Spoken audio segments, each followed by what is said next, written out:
Welcome to Sunday. All right, hey, make sure that you don't hug or kiss anybody. Just make sure you're bumping elbows because it's that sixth season from November coming back in January, so we don't want to share anything, okay? I'm so glad you guys are here. Other than that, I'm glad you're here. If you brought sickness, I'm not sure if I'm glad you're here yet or not, okay? Hey, we started this series called He Would Love First. So glad that you guys are a part of it. If you want to catch the intro to this, this is our third week. You can go back online and watch kind of the conversation and where we are going in this. But back in the old school days, they had those, I don't know if they were cool then, but the WWJD bracelets. And so now we want to do a throwback. And we think the answer to the question, what would Jesus do, is He would love first. And we genuinely believe it, first of all, because Jesus proved it through not only the way He lived His life, but ultimately His sacrifice with His life so that all of us could come into a relationship with God. And so we've been digging into this series. It's been really valuable for me, and I hope it's been for you as well. By the way, if you're a guest with us, hopefully you got a cup on the way in, but we have these cool bracelets that are out there on our Next Steps desk for you. We'd love for you to take one, take two, put one on your wrist, put one on your cat, put one on your mirror, in your car, whatever you want to remind yourself of how to love others around you and that God loves you. So really grateful that you're here. As we get into the conversation, last week, the big idea, if you will, that we wrestled with last week is that the goal of the Christian life is not to do something for Jesus, but rather He invites us simply to be with Him, and it's to know God. And as I start this conversation today, I want to lead with some transparency. One of our values is consistent transparency, and so any moment that I get to give you a little bit of background into my story or kind of let you know some of the scars maybe currently or in my past, then I think it really helps us in our journey, in our relationship. And so let me give you just a little bit of my background as we get into the conversation today. So let me give you this statement. I don't know where you walked in. Some of you are Jesus followers. Some of you, you're not sure what you are. Some of you are on the outside looking at the Jesus conversation, wondering, okay, what do I believe and where do I stand on this conversation? And so no matter where you walked in, I want you to know this is a safe place. You're loved. You're welcome here. And our goal is that we create an opportunity for all of us to take next steps in a direction that Jesus is inviting us into, no matter where you find yourself walking in today. And so let me give you a statement that I think is really helpful for our conversation today, and it's this, that being around Christianity and being a Christian are not the same thing. Would you agree? Like being around Christianity and being a Jesus follower, being a Christian, they're not the same thing. Now, the reason this is so important is because maybe you've heard different, you've been taught different, or you know someone who tends to believe a little bit of the opposite. There's some people, unfortunately, on the planet right now that think, hey, because I'm American, I was born here, therefore I was born American, I was also born Christian. I've always been a Christian. You ever heard somebody say that? Maybe you haven't, but depending on your background, there's some people that say, man, I've just always been a Christian. And I hate to pop your bubble, but no, you haven't. And they haven't, because that kind of removes Jesus from the equation. Like the whole Jesus conversation, Jesus made it clear that His purpose of coming, His death and resurrection, was to remedy our relationship with God that was broken due to our disposition. And so Jesus came for a purpose. And if there was this ability to kind of be born into Christianity, like you're born into being an American or a Coloradoan or a Boulderite, right, then it changes the conversation. Now, the reason this is important is because maybe you had some negative experiences with faith. Maybe you've had some negative experiences with people who would call themselves Christians, and maybe this will diffuse some of your negative experience. Because, and here's the deal, listen, when it comes to Jesus and when it comes to the church and when it comes to Christianity, a lot of what Jesus came to invite us into can be tainted by our experiences of people who call themselves followers of Jesus. And so this is not to lessen your experience. This is not to take away from maybe some of the negative things that you've experienced in the name of Jesus or in the name of religion. But can I just propose that it's possible that you have had a bad encounter with some people or an individual or a news article or something that hit the news on TV of people who claim to be Christians when in reality they might just have been around it. Is that possible?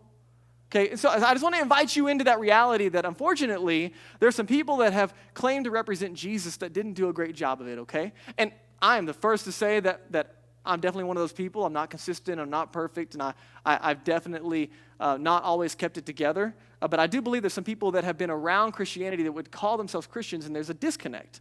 And so here's why I say that, because there was a season in my life where I didn't grow up in church. I didn't grow up a Christian. And so I had like this cognitive acknowledgement or belief that there probably was a God. And then I also kind of had this idea that, okay, as long as I had a level of decent morality, like I haven't killed anybody, so I'm probably okay, then I was good to go. And I don't know, like, I never gave that much thought, for the record. Like, I don't know that made me anything. I don't know that I would have put myself in the category of being a Christian. Maybe I would have, but it really wasn't on my radar. It was just like, hey, there's probably a God, and I'm probably okay in that whole thing. And so then at 15 years old, I started dating a girl, and her dad wouldn't let me see her anywhere but at church. And so you know what I did? I started going to church. Not because I cared about church, but I definitely wanted to be around this girl. And so I'm around this girl, and for the first time, I'm around some people who aren't as weird as I thought they would be. They said they had a relationship with Jesus, and they actually lived like it. Like there was something different here that I'd never seen. And then around that time at 15, I came into a relationship with Jesus, and he saved me. He made me new, and I had this new relationship with God. And guys, can I just be real? Like it was astounding. It was mind-blowing. One, how simple it was. But two, how incredible it was that God loved me and he sent Jesus to die for me so I could have a relationship with him. Like all of that just blew my mind. And listen, I didn't have a clue. I was 15. I didn't like books at all. I was like scraping through school. And so to read the Bible and spend time with God and stuff like that wasn't really on my to-do. You know, it was more like Xbox, hanging out with friends and hanging out with my girlfriend. So then I come into this relationship with God and it changes everything, guys. And all of a sudden, man, I just can't keep it to myself. I'm telling my brother and my family and my friends, and it's just amazing because what religion had presented to me up until that point is totally different from what Jesus was doing in my life. Are you with me? And I don't know where you walked in on this spectrum, but here's what I want to invite you into now, is at some point along my journey at 15, I'm 29 now, so I've been a Christian for just a minute, almost 15 years, and at some point in the middle of this journey of being a Jesus follower, the life of a Jesus follower became tainted for me. And not experientially, I still love Jesus, but there was some confusion as religion started to creep in. And it was good intentions, which is why it was so hard to see. But at some point along the way, I adopted the idea that my spiritual maturity was demonstrated by my level of spiritual activity. That to be a good Christian, and I can't pinpoint where this happened, okay? And it probably wasn't anybody else's fault. This is just kind of something that happened internally for me. That to be a good Christian, that was going to be measured by doing all the right things and not doing all the wrong things. And keep in mind, this was not void of my relationship with Jesus. This was just like somewhere along the way I had Jesus plus something. Does this make sense? And I started to add things to it. And let me give you a quote. I'm going to put it on the screen. It's from Henry Blackaby. He says this. He says, "We are so activity-oriented that we assume that we are saved for a task to perform rather than for a relationship to enjoy." And man, when I read that quote, I was like, man, that was me. Like 100%, not that it was void of relationship, but 100%, Jesus did something great for me. I'm going to do something great for Jesus. And I wanted to give my very, very best. Now, let's contrast this real fast. Let's go to the next verse, Matthew 11. Let me show you what Jesus actually said, okay? Let's compare a little bit. Watch what Jesus said. Jesus said, "Come to me, all of you who are weary and carry heavy burdens, and I will give you rest. Take my yoke upon you." By the way, a yoke, agricultural society, so as he's talking to these people, they totally get it, right? A cow or an ox would put a yoke on its shoulders to be able to pull a plow, or you'd have two pulling a plow with the yoke. Okay, so this is something you put on your shoulders to be able to carry a load, okay? So he says, hey, take my yoke upon you and let me teach you, because I'm humble and I'm gentle at heart, and you will find rest for your soul. For my yoke is easy to bear, and the burden I give you is light. You guys hear these words? You know what Jesus is inviting you into? Rest. Easy. Light. Now compare that real time to what you've seen or experienced. You couldn't have picked 3 different words for me in this season when things started to creep in. Following Jesus wasn't easy. You know what it was? It was hard. Following Jesus wasn't rest. It was work. Following Jesus wasn't light. It was a burden to perform. And guys, good intentions all the way around. But we talked about it a couple of weeks ago, that no matter what kind of good intentions I have, good intentions in the wrong direction are still going to put me at the wrong destination, right? It's my direction, not my intention, that gets me to where I'm going. And so I had the opposite of everything that Jesus is inviting me into for a season. And so I'm a follower of Jesus, and then I start leading others, and I have a bunch of people around me that I'm leading. I look around at a wake of people that I'm leading, and all of them are far from this. None of us have rest, easy and light. All of us are work, hard and burdened, because we love Jesus, and we're going to prove to the world that we love Jesus by how hard that we work. And all of a sudden it hit me that not only am I experiencing this, but I'm leading other people away from what Jesus invites us into. So let me ask you a question, just personally. How do these words measure up to your experience? What you've seen, what you actually experienced, what your own heart and mind believes about following Jesus. Guys, I was stuck. As religion started to creep in, I thought that I had to do all these things to be a good Christian, and don't do all of these things, and it was heavy. And as I was stuck, what I realized is I was kind of stucking others as well, right? And that, honestly, that was where regret started to seep in. Not only is it frustrating for me, but I look back, and guys, can I be honest with you? I have quite a bit of regret from that season, because I look back at how it affected my family, how it affected my friends, how it affected those close to me. I look at my relationship with my brother and my parents, who I love dearly, but watch what missing this and prioritizing that, hey, to be a good Christian, it's about your spiritual activity. That's how you know you're really, really on it. And again, it wasn't void of good intentions, right? It was all to love and serve people well, and to represent Jesus well, but it was headed in the wrong direction. Now, a couple of years ago, God called up my family to Boulder. And Danielle and I, we started wrestling through that. And in the process, God started to put some new people in my life.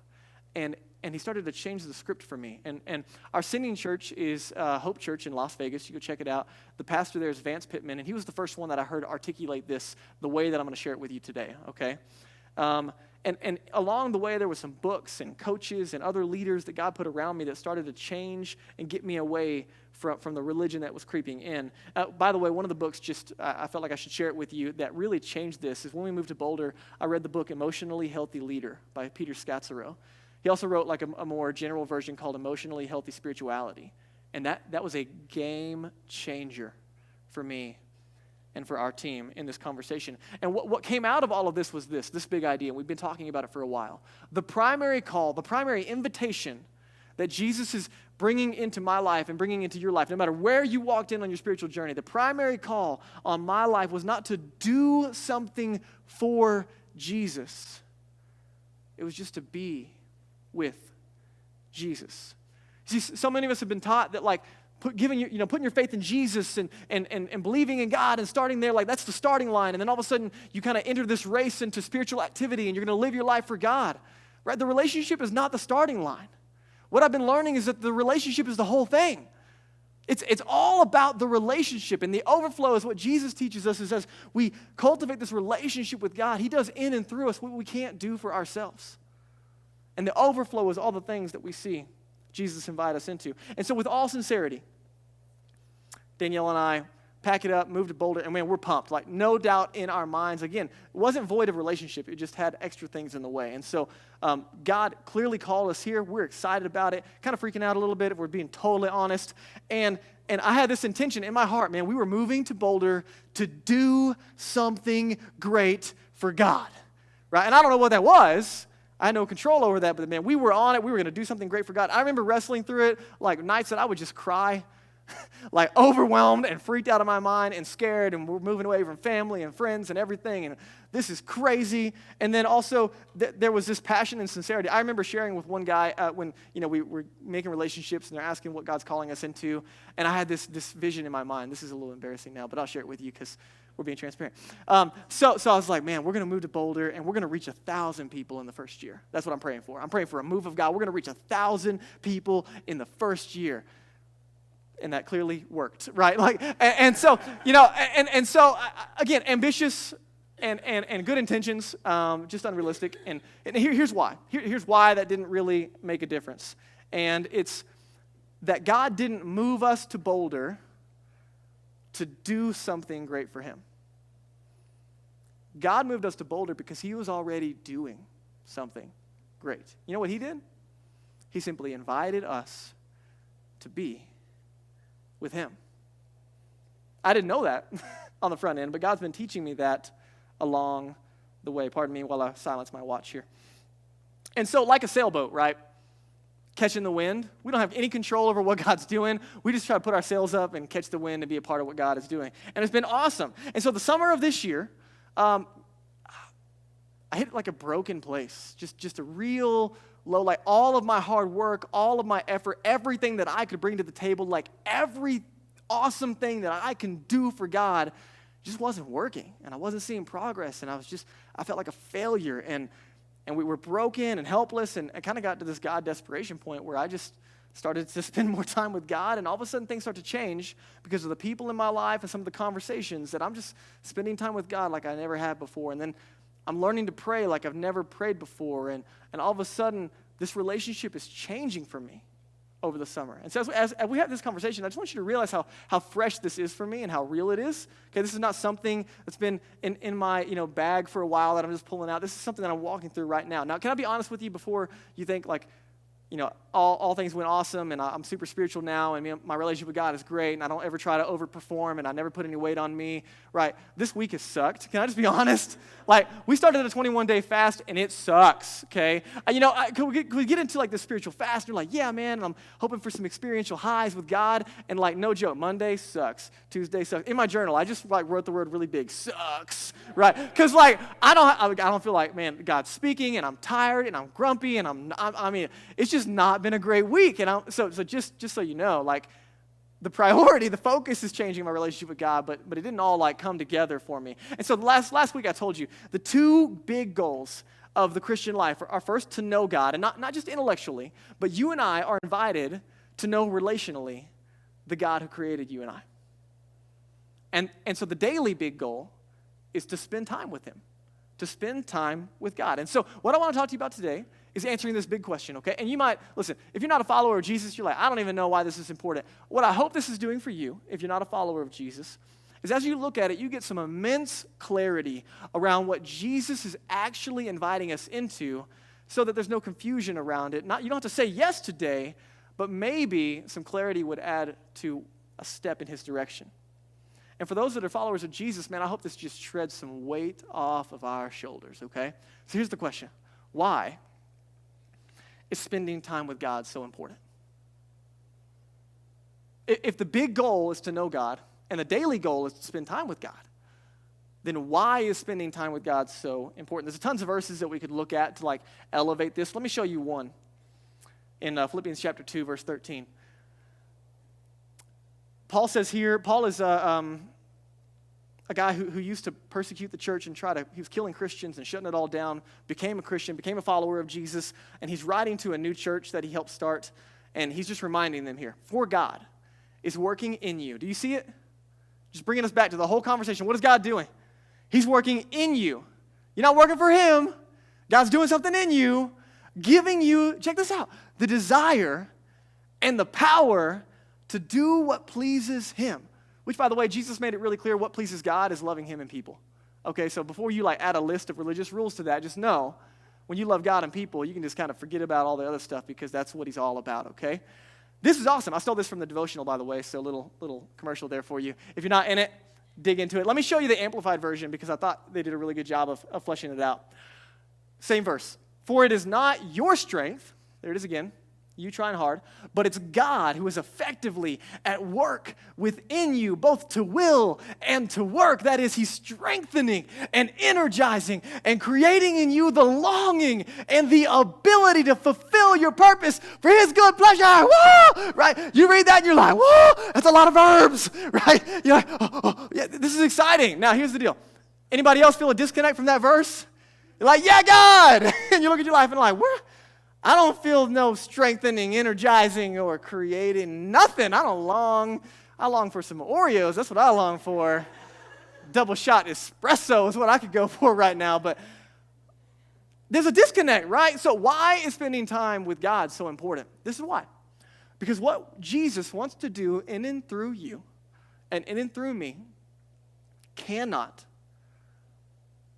be produced, separated from our relationship with him. So what Jesus invites us into, listen, there's tons of verses to show this incredible life that Jesus wants to empower to work in and through you. You know why we see a disconnect? Because of the spending time with God thing. Now listen, if you thought the spending time with God was this list of things you're supposed to do and it felt like a chore, right, that's part of the problem. And I hope to remedy that today. But man, I read this and at first I'm like pumped about it because I'm like, yeah! And then I'm like, but yesterday didn't feel like that. Why not? Check it out, John 14:15. Look what Jesus says. Jesus says, if you love me, you will keep my commandments. He's talking to his best friends here, okay? If you love me, you will keep my commandments. Now listen, I don't know how you hear it when you read it, but the way I used to hear this verse in the spiritual maturity is equal to spiritual activity season of my life is I heard Jesus saying, if you love me, you better obey me. If you love me, you better do X, Y, and Z and don't do these things if you love me. And it was contingencies. And what I heard was that I've got to show God that I love him through my performance and through my obedience and through my spiritual activity. But that's not what Jesus is saying. You see it? What is Jesus saying? He says, if you love me, emphasis where? On the love. If you love me, what happens? The byproduct, the fruit, the result of an intimate relationship with Jesus on a daily basis is you will keep my commands. What? Right, what does this do? This changes the pursuit. And so instead of the pressure and the pursuit of obey, obey, obey, do good, do good, do good, don't do those things, that's not the focus. Jesus is inviting us into the focus, and the focus is the relationship. And Jesus says, man, if you love me, if there's a relationship that's being cultivated, the byproduct is you're going to start to look like me and sound like me and talk like me and love like me and serve like me and think like me. Does this make sense? It's amazing. So, I'm about to hurt your feelings, okay? Don't leave. But if there's an area that I'm struggling with, anybody got struggles in the room? Just, can you raise your hand just so everybody feels like we're, okay, good, okay, just making sure. If you don't, you can leave. All right. Struggles, man, we got them personally, relationally, spiritually, physically, mentally, financially, right? We got them. We got some struggles. Some of them are imposed, but a couple of them might be your fault. Can we be honest, right? A couple of my struggles might be my own doing. You know what Jesus is telling us here? If you flip this, Jesus says, if you love me, then the byproduct is you will follow me. You'll keep my commands. So what does that mean? That if I don't keep his commands, I don't love him. How dare you? This is the moment, don't leave, okay? We're going somewhere, okay? Now, I'm not saying you don't love God at all, but right, if we just reverse engineer this, what is Jesus saying? When we don't, one of the reasons we struggle. Now, can we just replace the word struggle? Sometimes Jesus would use the word sin, and not everybody likes that word, but we'll just call it what it is, okay? It's like falling short. And Jesus was really specific about sin, by the way, so I don't know what you heard and what you believe. But when we choose to be unloving towards someone else, or we choose to do something that's dishonoring to God personally, or maybe unloving towards us, any of those things that's wrapped in pride, it tends to kind of fall into the category of sin and brokenness, okay? Because Seth is made in the image of God, and if I gossip about him to you, that's an offense to God because God loves Seth. And Jesus said that's a problem. And it's not just a problem that we can clean up on the outside. It's an internal problem. It's a heart problem. So you can call it what you want, but all of us got a little bit of this, okay? And so this struggle that we're in, when I choose unforgiveness, when I choose my personal addiction that I keep turning back to, when I choose selfishness, when I choose anger, when I choose gossip, and you fill in the blank, I don't know what your struggle is, okay? We're not here to point fingers. Everybody's got them. But when I choose to do that and it hurts me or it hurts another person or it dishonors God, then what I'm doing in that moment is I'm choosing to love the struggle more than I love God. Does that make sense? That's what Jesus is saying essentially here, is that I'm choosing to love the struggle more than I love God. And here's the tension, is that I can't pursue something that is contrary to Jesus' nature and pursue Jesus at the same time. Right? I can't pursue Jesus and punch Seth in the nose. Well, maybe I could. If I did it really fast. No. Like Conor McGregor, maybe I could just, all right, no. Anybody see that fight last night? All right, it wasn't worth your money, but it was still cool. All right. So where am I going with this? In the moment, here's what happens, guys. Here's what happens. Is we look at the struggle, and a lot of us, we turn to willpower, right? Well, I'm just going to try harder, and I got this, and I'm gonna not do it, and you're like, don't do it, and you try really hard to like get your stuff together. I'm not going to be angry, and then you are angry anyway, and you end up failing, and you get frustrated, and it's the reason is because like a little kid, like the second he says, hey, don't think about purple elephants, and like all of you right now are thinking about purple elephants. You tell a little kid like, hey, don't touch that big shiny red button, and you're like, like what? Everything in you's like, I gotta touch it, right? Like that's what happens when we have this don't list. Now, can I just invite you into this conversation a little deeper? That's why Jesus didn't give us a don't list. Jesus didn't give you a don't list. You know what he gave you? A pursuit to be with him. Because the don't list doesn't work. But Jesus knew when he invites you and I to follow him that when we do, he begins to change us along the way. Does that make sense? Pretty cool, huh? All right, let me show you a map. So again, we're kind of engineering this verse a little bit, okay? So we sin because we don't love God, right? That's what we just talked about. And you might not like that, and you might hurt your feelings, and that's fine. You can talk to me later about it. But just the words of Jesus, so be mad at him, okay? We sin because we don't love God. Now, here's the question, and again, not that we don't love God at all, just in that area, in that moment, we're choosing not to love God. Why don't we love God more? We don't love God more because we don't know God. Now, follow me for a second. Danielle and I, there you are. Danielle and I were married October 2nd, 2010. On October 2nd, 2010, we stood on a stage with hundreds of our friends and family around us, and I looked her in the eye, and I said, babe, I love you. I might have cried a little bit. Allergies were acting up that day. It was a rough day. And it was awesome. And with all of my heart that day, I looked at Danielle and I sang her a song. Probably wasn't the best song in the world, but I sang it to her anyway. And I just was dumping every bit of emotion and expression that I could, say, hey, babe, I love you now and forever. And I meant it. I meant it. But can I be honest with you? I love her today like I could have never loved her that day. You want to know why? Because I know her today like I could have never known her on that day. There's 9 years of relationship that have made me love her more and more every day. So the problem, friends, you say, why is it that we tend to kind of struggle and get stuck and don't love God? Like, why do we get stuck there? I believe, honestly, because most people, they don't know God. And again, knowing is, I'm not talking about intellectual, I'm talking about relationally.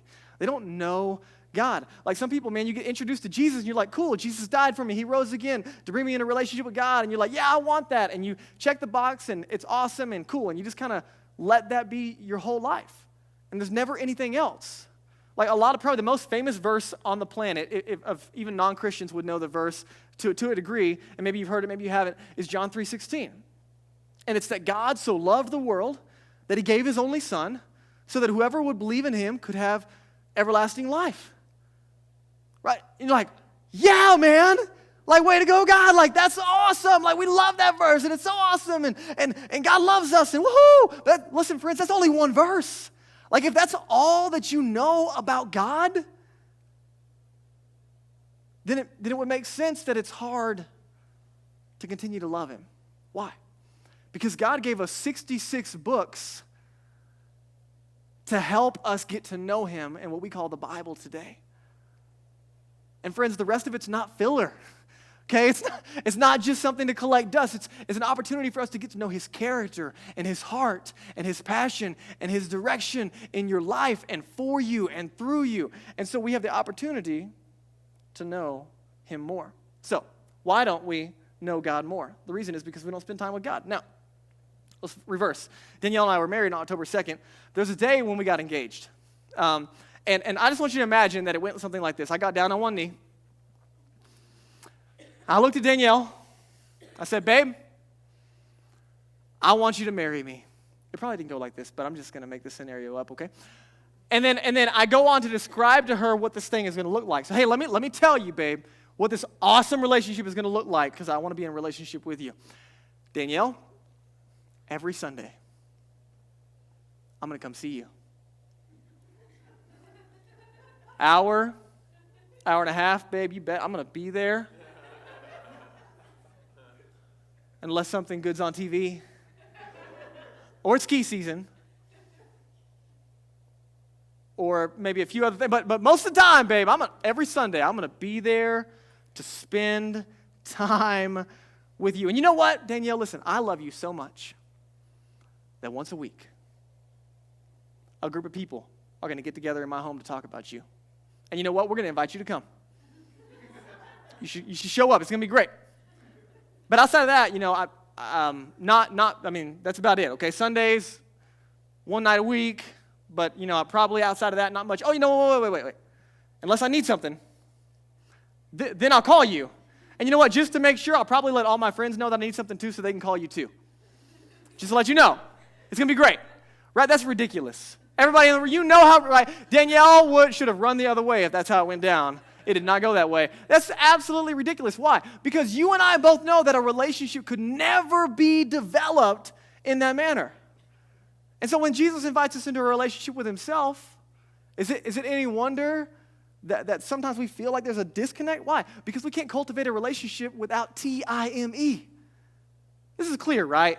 This is like a no-brainer. I know we're probably not like blowing up, like, whoa, but at the same time, it's so simple. You're like, this is so good. Okay, so why don't we spend time with God? That's a good question. Why don't we spend time with God? Because we don't see the need. We don't see the need. If you're taking notes, this is for you, okay?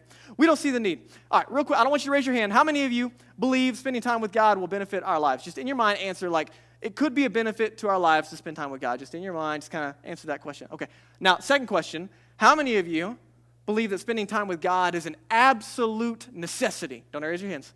Just think about it. Absolute necessity. And some of us, right, you answer yes. Somebody's like, But I would say functionally, the way that we live would say that the answer is no to that second question. Why?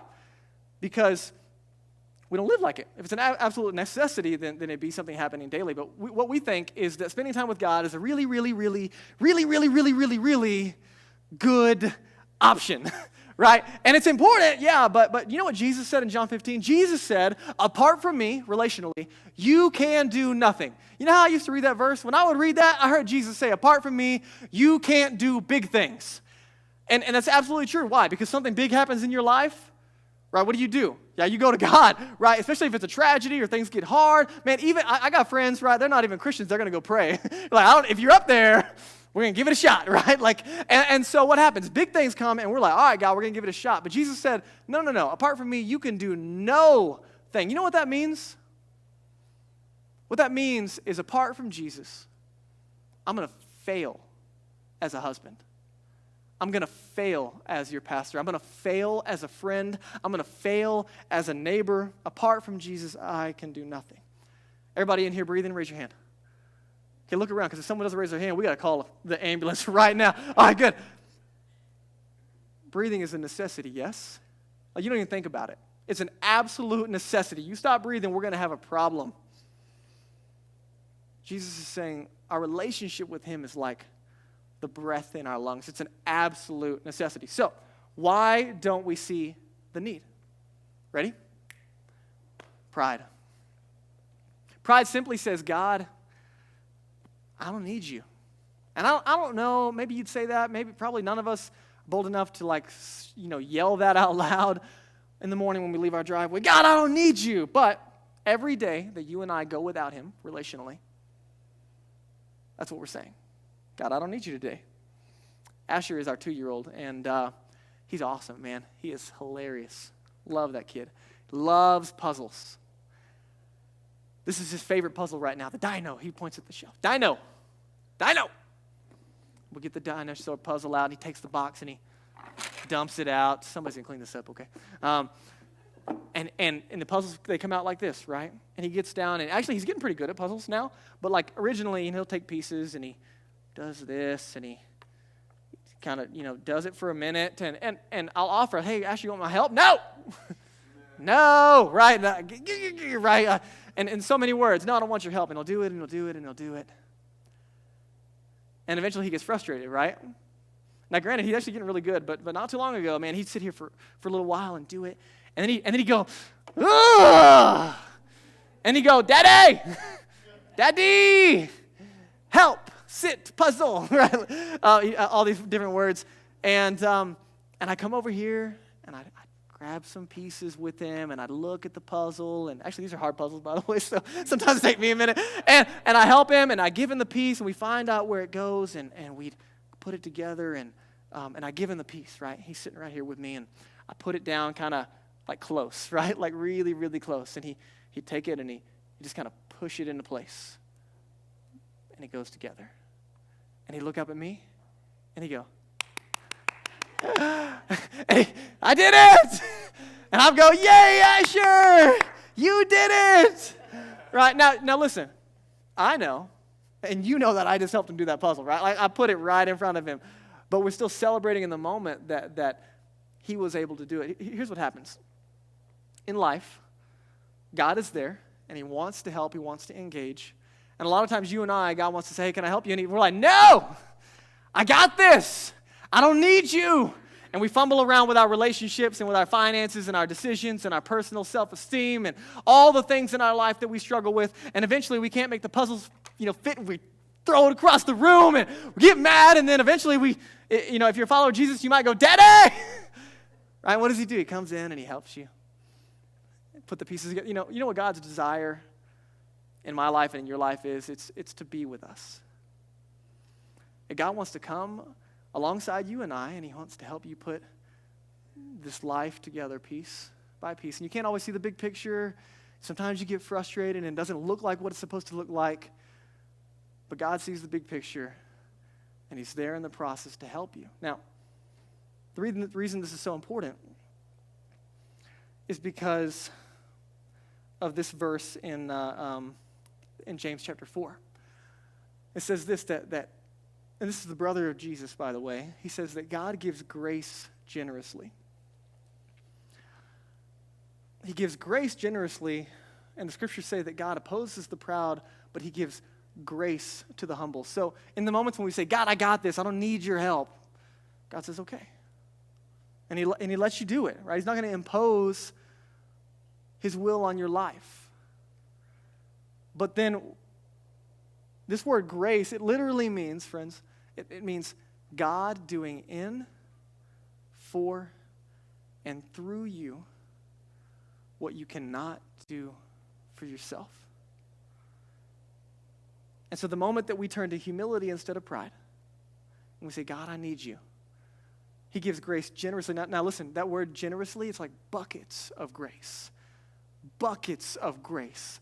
Doing in, through, and for you what you can't do for yourself. God is eager and ready to help and to celebrate with you. You just got to ask for help. So let's reverse the script as we close our time together, okay? Let me show you what happens if you and I embrace humility. What happens?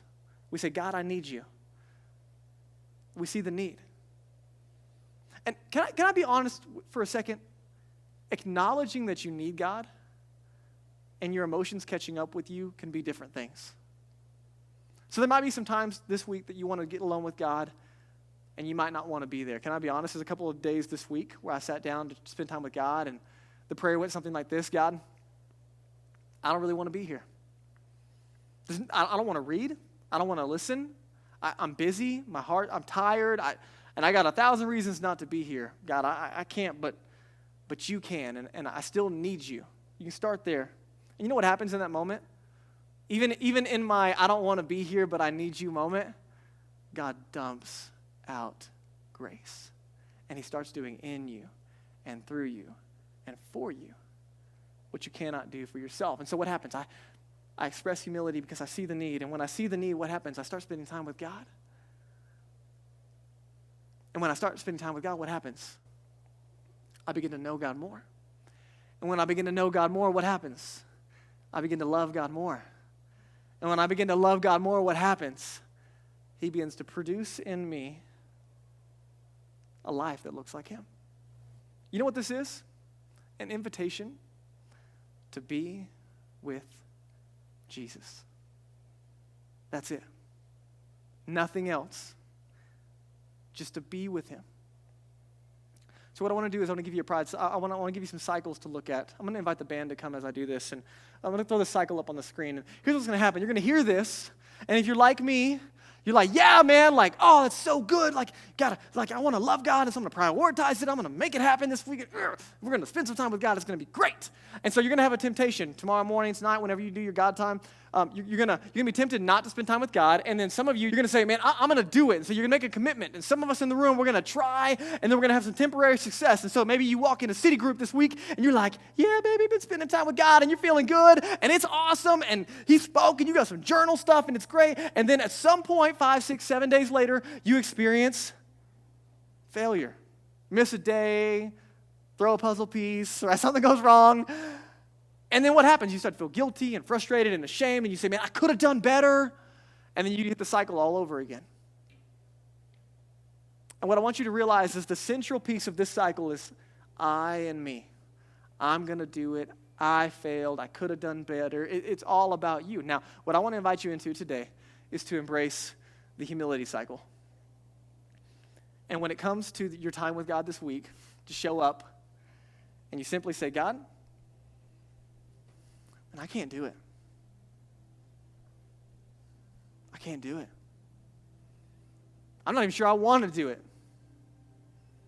But I know you can. And you know what happens? What did James say? He gives grace generously in that moment. He gives grace, buckets of grace, and God starts to do in, through, and for you what you can't do for yourself, and you have some God time that's significant and different. And you know what starts to happen?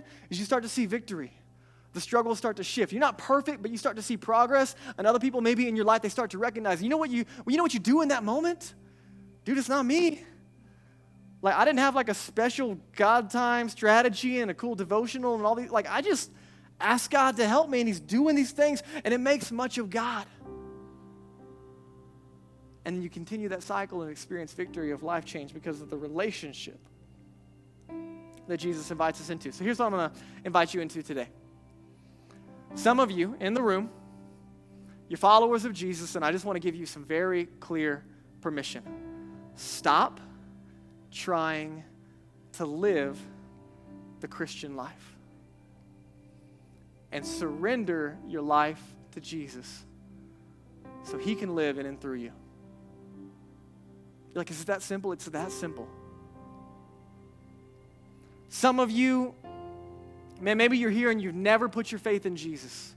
And faith is simply trusting in Jesus that what he did for us is enough to make us right with God. And maybe here today in your own heart and mind, you would pray something like this and start that relationship with God and say, Jesus, I trust you. And I know I fall short. And I need you.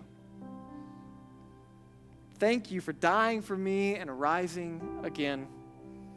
And I give my life to you today, not to perform for you, but to be with you. I want to ask you to do in and through me what I can't do for myself.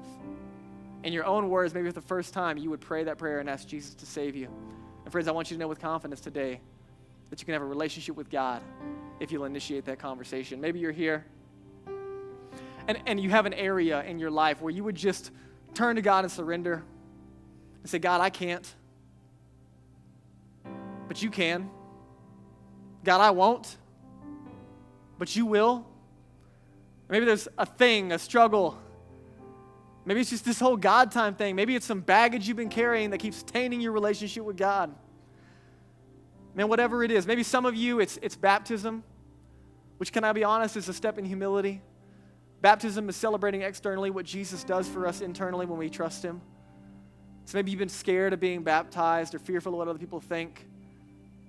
God's got buckets of grace for you when you take that step of faith and celebrate publicly. Maybe some of you, it's a city group. Maybe you're apprehensive about community and accountability and being around people and then knowing the real you. And maybe God is saying for the first time today, hey, would you trust me? Would you take a step and surrender? Get around community because you're going to learn to love me more as you have the opportunity to love others. Let me pray for you, okay? You bow your heads with me. God, thank you so much for our time together. Thank you for my friends in the room. I don't know where everybody walked in, but man, I pray over them individually right now. That whatever you're doing in our hearts and minds, we would turn to you in humility and say, God, I need you. And even when I don't want you, God, I need you. Even when I'm distracted and frustrated and lazy and unloving, man, I need you. Thank you for loving me anyway. Man, would you meet me here? And would you help me to start a rhythm of time with you so you can start doing in and through me what I cannot do for myself? It's in Jesus' name. Amen. Will you stand with me?